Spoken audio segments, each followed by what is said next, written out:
Good afternoon, everybody. How are you today? Hey, how's your, what are we, Tuesday been? I hope you've had a good one. I'm getting ready for dinner, and as I said yesterday, it is pie week at our house, so I'm going to show you all things pies. So today I'm going to show you a short crust pastry, and then I'm going to show you how to turn it into this beautiful salmon and leek quiche. So if you're watching along today, do say hi. I'd love to know you're watching, and I'd love to know if you've made this recipe. Do let me know. And of course, when you're watching replays, hashtag replay, would love to know that you're watching. Now, I've actually just finished making jam, so my bowl was actually quite hot still, which is a little bit of a problem. Hello Kelly, lovely to have you on.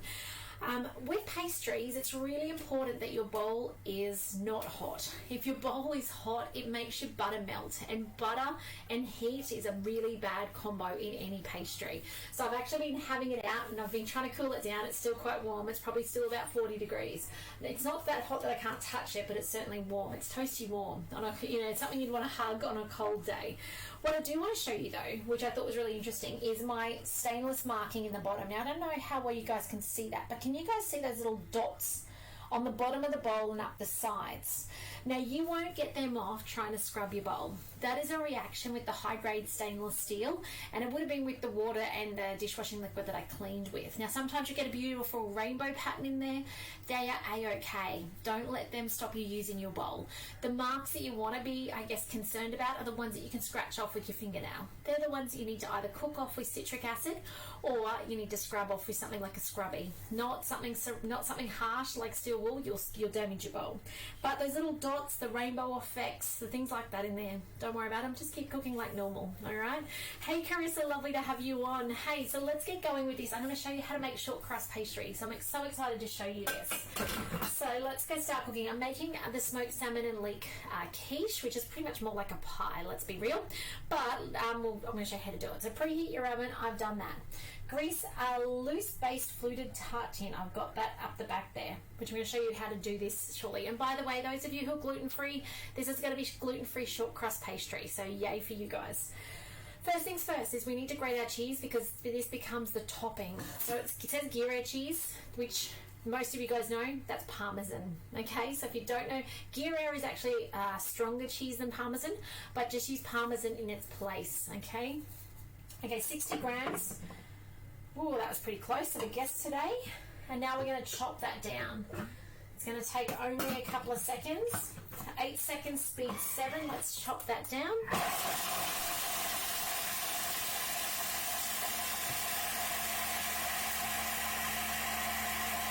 You can hear that it was done. Just taking the wrapping off my butter. But what I was going to actually ask you guys is I'd love to know who's made short crust pastry. So as you're watching today, please do say, yes, I've made pastry and I mastered it, or maybe you've not. Let us know. I'd love to know, have you actually done short crust pastry in your Thermomix? All right, there we go. Grated cheese. How amazing is that? Now, what I do love about this recipe today as well is there's no washing the bowl out between steps. It's one thing after the other. So you're going to see shortly how quickly it is to get this done. I thought I'd just put that all out on the floor. Do you guys see me turning this little dial on the bottom? This actually allows your food to release out a bit easier. It'll get those chunks out from under the blades. Now what I didn't bring in was a spatula. So in a moment when it's doing the next step, I did get it all over the bench. Lucky you guys can't see. Anyway, when I do one of these next mixing steps, I'm going to dash out and grab a spatula. Here we go. No wastage at this place. Scrape it back into the bowl. Alright, so you can see my bowl there is 45 degrees. Transfer to a bowl and set aside. We've done that. Oh, it says clean and dry the mixing bowl. Ignore it. We're making a white sauce. It's going to have dairy in it, so it doesn't matter if it's got a bit of Parmesan in it. I was just saying how great it was. It didn't say this in the recipe. I'm sure it didn't say this when I read ahead. Anyway, that's okay. Don't clean it. It doesn't matter. Just go next. 200 grams of plain flour. So now we're making a beautiful white sauce. No, we're not. Oh, gosh, guys. Slow down, Lisa. We're making short crust pastry right now. Not the white sauce yet. All right. 200 grams of plain flour. Now, I'm doing gluten-free, so the tip with those of you who are gluten-free is weigh it a little bit lighter. So don't put full 200 in straight away, maybe 80. Because it's easier to add more flour later, and actually that's the end of my packet. It's easier to add more flour later than it is to have a dry mix and be trying to fix it. Okay, so my tip with gluten-free, because all gluten-frees are a little bit different, is to start with a bit light on the flour. Okay, 100 grams of salted butter. Now it says cold. Cold is important. As I said, the enemy of pastry is heat. So I will probably find this a little sticky because I have a warm bowl, but that's just going to have to do. And this is why we need 2 bowls in our life. Those of you who haven't got 2 bowls, or maybe you're thinking about getting a Thermomix or upgrading to a TM6, 2 bowls is amazing because it means we don't have to necessarily wait for a bowl to cool down, although my second one's in the dishwasher. So anyway, next time. If I had my second one out and it was clean, certainly be using that so I don't have to work with a warm bowl. All right, 100 grams of butter. 95, that's pretty close. Let's put a little bit more in. Oh, 101. Okay, let's click on next. Okay, a little bit of water now. 65 grams of water, and see how it says ice cold? Again, important. Okay, you don't want to add warm tap water or even just neutral tap water. It wants to be cold. And I've actually gone and put a couple of ice cubes in mine, and mine came out of the chilled water in the fridge. I've even put ice cubes in there, which I don't mind if they land in there. If they become part of it, that's okay. It won't matter. So put those in. Through the week, you're going to see me do puff pastry. And, oh no, a bit heavy. You don't really want to go heavy, guys. You want to be a bit more controlled than I just was. What I might do, what's the chances of getting a little bit of that out? I'm actually going to get that out. That 5 grams extra I just put in, I'm just going to give it a little tip back out. It's only a teaspoon, but it does make a difference in pastry. There's not many times you'll see me do that, okay? But in pastry, it does make a difference, and especially when I'm already changing the gluten-free element of it. You might get away with it if it's normal glutinous flour, but gluten-free, I don't want to play with it that much. All right, some salt. Where's my salt? Not in here. Can you grab me the salt from out there, Toby, please? Oh, no, here it is. Don't worry, I found it, buddy. All right, half a teaspoon of salt. In that goes.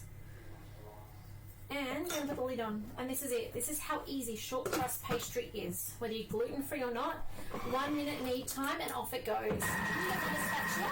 Grab a spatula out of the drawer. All right. So I'm just making a bit of space. What I'm going to do next is I'm actually going to use some baking paper. So instead of putting this onto a mat like it tells me to, you need to go now. Thank you. See you later.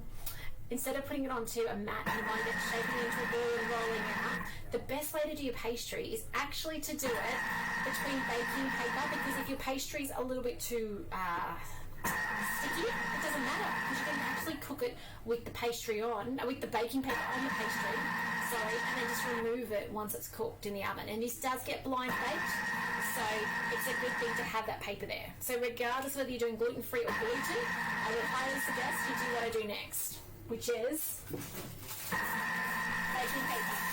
2 sheets. Oh, perfect timing. All right, let's click on next. With the measuring cup still in place. Oh, 10-second speed too. All right, didn't read that part ahead. Hello, Marie, how are you? Hey, Carol, lovely to have you on this afternoon. It's just doing a quick mix through, strangely. I wouldn't have normally bothered. Lucky I read the recipe. All right, you need to stop, please, or you need to go away. You can't play with the door. Okay, I'm doing a video, thank you. Okay, tip out onto a floured surface and bring together into a ball. So let me show you what's happened in here. Now, what we want it to look like is we actually want it to look, that's probably too dry. I've tipped out too much and it's actually too dry. So now what I want to do is I want to go back. Now, as I said, gluten-free, I even was 20 grams lighter, but I also took out the liquid, which I thought was a good amount, but maybe not. So what we'll do, we'll push 2 things. First of all, we're going to scrape down the sides. I'm going to show you how to fix this, because what we want is we want it to look like cauliflower florets. All right, so when you think pastry, I want you to from now on think cauliflower florets every time you make pastry. That is your indication that it is actually the right texture for you to be using. So we go back to our kneading step. We put it onto knead. I'm going to take the measuring cup out. First of all, I'm going to use my little bit of mix that I took out earlier, and I'm just going to pour that one in. And then I've just got ordinary water, and I'm looking for cauliflower florets, okay? And you probably want to only put in about a teaspoon at a time, maybe 2 teaspoons at a time is all you want to add until we get to cauliflower floret texture. Give it a second, it is kneading. And I reckon I've gone too far. I reckon my attempt at pouring in 2 teaspoons was probably more like a tablespoon, and I've gone too far, but that's okay. Because baking paper will fix... Sorry, I've got a helper. See how thick it's gone too far? This is not what I was aiming for, and I could add more gluten-free flour to it, but it's okay. Because what I'm now going to do is I'm going to put it between my sheets of baking paper, so let's spin you guys around. And this is what I mean by baking paper is your best friend for this. Because we're going to now scrape this out. Now yours should be cauliflower florets. You shouldn't need scraping. Yours will literally pour out into a ball, okay? Because I've gone too heavy on that last bit of water, unfortunately. Okay. Oh, and potentially as well, my last bit of water was just bench water. It probably should have been cold water. But still, I'm going to show you how to save it. And this is the beauty of the Thermomix, and it's the beauty of watching my videos, is that you're going to learn how to save things when they go pear-shaped, okay? Because you guys know me. I often will just chuck ingredients in and hope that it works out. And it usually does. So let me show you how to make it work out for yourself. So, just grabbing this mix out, putting it in a nice pile, and this will be the same whether you're doing it for glutinous or non-glutinous, okay? We're doing gluten-free today, but doesn't matter. Same process, same tips. Now, if you've got the cauliflower floret version that's come out perfect, then as you put it onto your mat or your baking paper, push it together into a clump. And you'll be able to work with it with your hands. It'll be quite nice. Mine, if I touch that, it's going to be a gooey mess. So guess what? I'm not going to touch it. What I am going to do is I'm going to put the second sheet on top and give it a push down with my second sheet. Now this is the saving thing about baking paper. I love the baking paper tip because now what I can do, I'll just wiggle this sideways a bit. I use my silicone roller. You guys can see what I'm doing here. And I'm just going to roll it out big enough to fit my container, my quiche container. And I'm going to actually blind bake it with this baking paper on top. So give it a press around. Make it a circle. It's the best way to make it a circle. Just press it around until you get a nice even bit around the side. I'm working on a limited space, which is a bit tricky here, but we'll get there. All right. Nearly done. Okay. There we go. Done. So now I've got a big circle. It's the full width of my baking paper. And what I can now do is I want to put this, and as I said, guys, regardless of whether you're gluten-free or not and you've got plain flour, do yourself a favor and do it between the baking paper sheets, because it just makes it so workable, so much stress-free than having to try and figure out that you make sure you do it nice and even and not sticky and keep flouring and things like that. So if I go next, let's just go through the recipe steps. Tip out, roll into 3mm thick and line your prepared tin and poke with a fork. Line with baking paper and fill with baked beans, baking beans, or baked beans. I don't know what it said. Hang on, I'll spin you guys around so you guys can see it. And then we're going to cook it. We're going to blind bake cook it for 12 minutes. So now we're going to move on to making the white sauce. But just before we do, this is my little quiche tin. What we do is we literally lay it in, lift the sides so that they fall in, and give it a spin around. Now I leave it hang out the side taller, although, safety announcement, okay, from the person who has made too many shortcuts over the years, cut the tops off. Do you want to go grab me those scissors from the bench, buddy? Be my helper. Alright, see these bits that are sticking out tall? They are a fire safety hazard in your oven if they touch the element. So, before you put this in the oven, do yourself a favour and cut off the poking bits up. These bits here. Okay, so I'm cutting both the back and the front bit off. Around the top, not neat, it's not cutting my pastry, it's purely taking the paper off so that it doesn't touch the element in the top of your oven and catch on fire. Now if it does happen to catch on fire, don't open the oven door, okay? Fire and oxygen are good friends, and it will make it burn more. Leave the door closed, and eventually it runs out of fuel, and it'll actually stop burning, and you can just dust the charcoal off, and it's perfectly fine. Okay, but cut the ends off, cut the tall bits off, so you don't end up with problem up inside your oven. It's not, the oven cleaning man doesn't like it when I do that. All right, so there we go. That's my public service announcement today. So now we're moving on to making white sauce while this is in the oven. Now, this is I love white sauce in the Thermomix. I think I said that yesterday. We need 20 grams of unsalted butter. You know what? I'm 7 grams short, and I'm going to leave it like that. 30 grams of plain flour, gluten-free again. In that goes. By the way, guys, the mini chicken tarts yesterday, mini chicken pies, amazing. Put them on your to-do list. And apparently, somebody told me, oh, by the way, those scales, I've just put the packet on my scale lead over there. So that's why they're fluctuating. Did you guys know that your machine scale, your whole machine is the scales. So if you put something on the scale, on the actual electrical lead, it'll move it and fluctuate it, which is what I just did a second ago. But back to the pie maker. Somebody said to me, apparently they're on sale at Aldi at the moment. So if you want a pie maker, now's the time to go to Aldi and get one. All right. Mine was, I think, a Kmart or a Target version. Okay, some milk. We're using coconut milk today to keep it not completely dairy-free, but that main part of it dairy-free. Well, if I can get the lid off. And this is nearly done. Now, there is another step which I've actually pre-done. So, let me just get this on. And I'm just going to tell you what I pre-did earlier. Because I actually did it. I'm going to chuck the rest of this in. It's going to be too much, but that's alright. Okay, so this is going to cook, and this is going to thicken up beautifully and make an amazing white sauce. Although I am a bit heavy with the milk part now, for the next few minutes. So we're going to add now some stock in here and some pepper. There are final 2 ingredients. 1 teaspoon of salt. So normally I say 4 times that amount, so about a tablespoon, but go lighter. You don't want to go too salty. It's better to go under than over. Yeah, it's easier to add salt on the table than it is to take it out. So I just poured in whatever came out just then, which is probably close to a tablespoon, but don't go too heavy. You are putting in salmon and you're putting in leek. Leek's not salty, parmesan is, but the salmon might be salty too. So I'd probably be tempted to just put in 2 teaspoons of your stock, even though I'd normally say 4. Just thinking about the quantities, all right? Some pepper, and now we're going to spin this on. So we're going to leave this now to do its thickening. 7 minutes. Now, let me talk about what I've done already.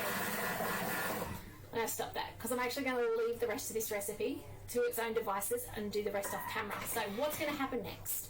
It's going to cook for 7 minutes, and then it asks you to add 2 eggs. And then it mixes those eggs through. So it's going to thicken up even more. It's going to be beautiful white sauce, but thicker than white sauce. Then what's going to happen is it tells you to put that aside. Now, if you have a second bowl, you can put your second bowl in, and you're going to steam some leek. You're going to steam your leek, I think it's 20 minutes.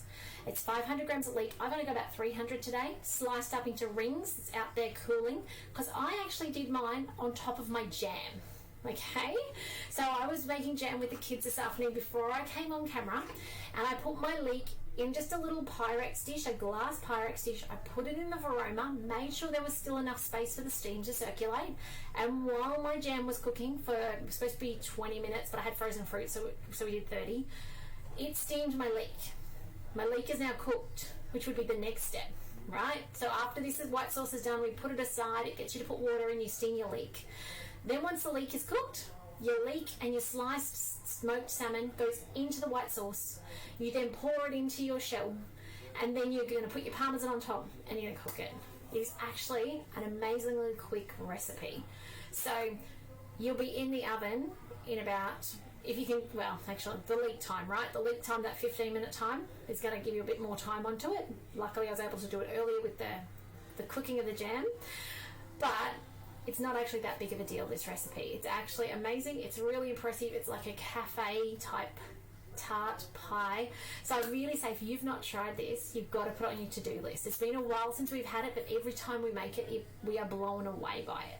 So please put this one on your to-do list, and when you do make it, tell me. I'd love to know about it. I'd love to know what you and your family thought.